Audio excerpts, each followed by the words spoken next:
Ladies and gentlemen, welcome, and today I will speak about food surplus redistribution models in Hungarian food bank.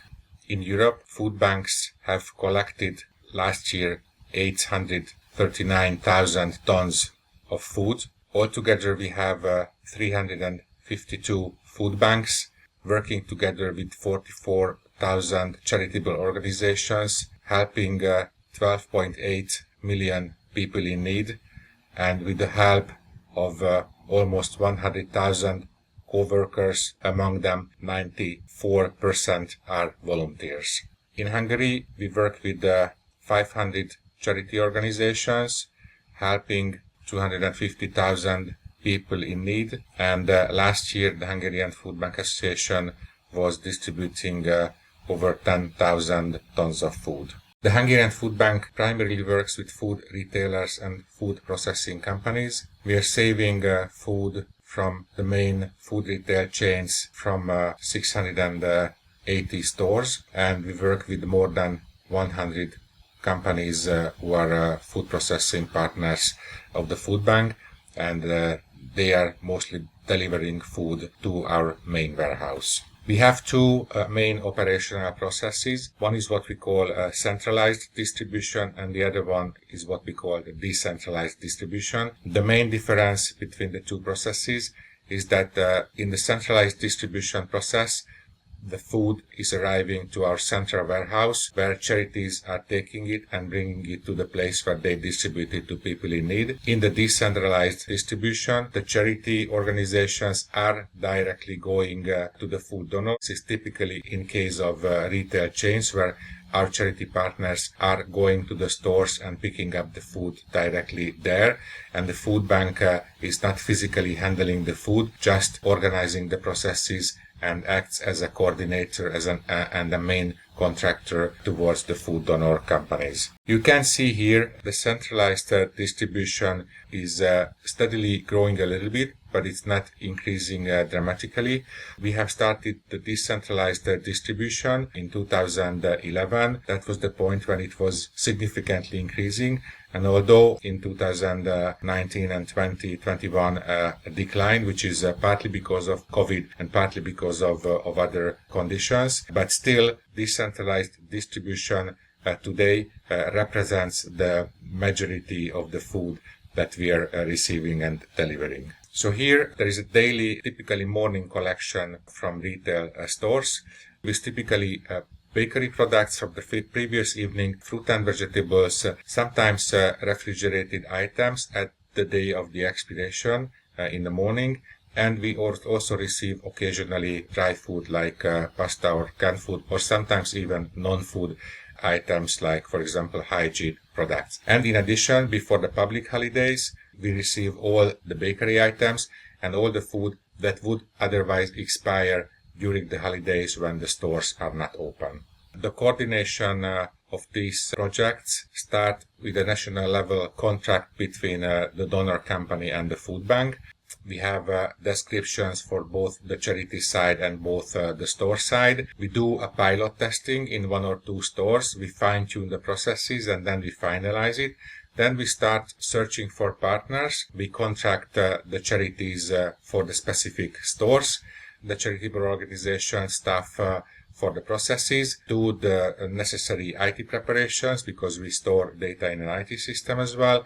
And then we start with the launch meeting at the store, where both the charity organization and the store managers are there, so everybody understands clearly the process. From that point of view, the process can go live. The daily process starts in the stores. In Tesco, they call it the VB process, which means would I buy it? When the staff in the stores is selecting products from the shelves which they don't want to sell anymore, then they are separating surplus and waste. So what is still edible, then this goes for donation, and which is not edible, this is going to waste. There is a regular takeover time windows when the charity organizations are coming. They do the weighting and the relevant documentation. They give the food in returnable crates. You see some of them on picture below. There is fresh food requiring refrigeration. Then the charity organizations are using thermoboxes. The distribution of the donations is usually happening at a close location to the retail stores, which is usually less than 20 kilometers. So we match organizations with stores. The food bank has a nationwide network. These 500 organizations are located everywhere in the country. We're finding an organization close to that specific store, and also we are matching the store size. So we are not matching a very small charity with a big store where they couldn't handle the amount of the food they receive. Bigger organizations might serve several smaller stores if they have the capacity. And all of them do same-day distribution, so they take over the food in the morning and they are distributing it during the day, so every food is arriving at the final beneficiaries before the evening. The donor company registers with barcode scanning all the donated products. The food bank charity partner registers the volumes in the food bank IT system, not itemized, but by product categories like bakery and fruit and vegetable, for example. Donor sends later the value of the food that has been donated to the food bank. This can happen monthly or quarterly or even just once in a year. This is needed for the food bank to issue the tax benefit statement for the donors, because in Hungary there is a corporate tax benefit available for food donors. And in addition, the food bank regularly checks the documentation and regularly visits the participating charities to make sure that everything is going smooth and there are no problems in the process. Logistics can be an issue, especially at smaller volumes. So therefore, we entered into a strategic partnership with the Wolt courier service, especially for a small volume like 10-15 kilograms of occasional donations. The donation can be from retail stores, can be bakery products, can be also surplus from event catering. The Hungarian Food Bank is providing the dispatcher service, and we're sending the couriers to the donor, and the couriers are bringing the food donation directly to places where beneficiaries are living, primarily to homeless in Budapest. We have also started a project where we save food from school canteens, unserved meals after school lunches. For this project, we are placing blast chillers in the schools, where after the school, the lunch period, the kitchen staff is packaging in portions in plastic boxes the food, and they put it in the blast chiller. It's typically in a larger school daily 50 to 100 portions, soup, main course, sometimes also bakery products which don't have to be refrigerated. And there is a daily takeover similar to the retail stores. So there is a recipient, a charity organization who goes to the schools and takes over the cold food every day, and then they are delivering the food the same day. We have also developed a new application for the micro-size donations. There are 3 kilograms of surplus bakery products in a small bakery. There are 5 portions of surplus meals in a restaurant. It will be possible to save it by using an application.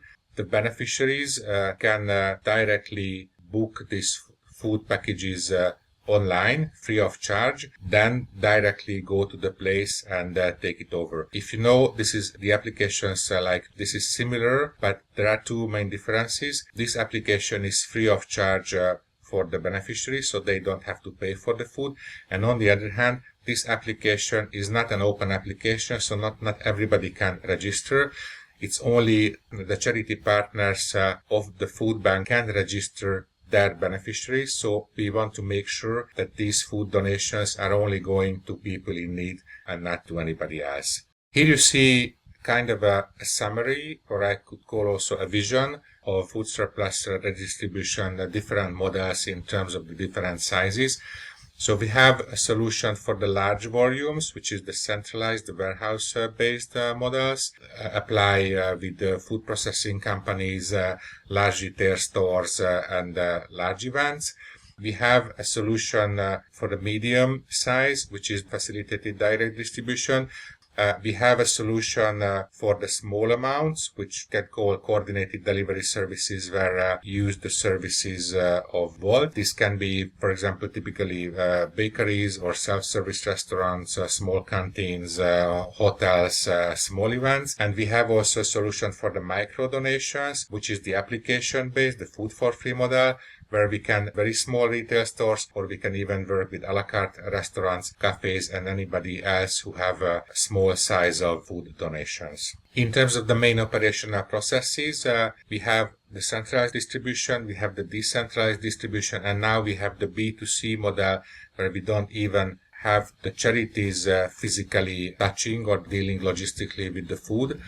The decentralized distribution and the B2C, which we call the virtual food banking, where the food bank acts as a facilitator, as a coordinator, and this is the new model which is significantly growing, and we believe that in the future this will take the majority of food surplus redistribution. So we believe that virtual food banking will more and more take over the traditional warehouse-based food banking model. IT tools, therefore, will become mission critical. There will be new processes and functions needed, like a 7x24 help desk, new roles in charities, like support functions for the application. There is a huge potential in the small and medium business segment, although food banks typically work with the top companies at the moment, so there are lots of companies where we still have a lot of food surplus available. The social return on investment is great, but as the volumes are growing, also the costs are growing, and the sustainable long-term financing of the activities still have to be solved. So we need to get more financing sources for food banking. So the key success factors for the future, first of all, is professional service provision by the food bank. Coordination of logistics and the partner charity network is key, and provision of quality assurance, which is primarily limitation of the risk of fraud, which is critical in this process, especially as the physical control is less from the food bank in the process. Limitation of food safety risk is also critical, and therefore a cooperation with the National Food Safety Authority is critical. There have to be guidelines supported and agreed with the National Food Safety Authority on the different segments of the donation process, and there has to be a reliable control on the whole redistribution process as well. Financing of the redistribution activities, there needs to be a stable financial donor base of the food bank, which could typically be corporate sponsors or individual donors, and we believe that some kind of government support by incentives and or direct funding is also critical for the long-term financial sustainability. Thank you for your attention.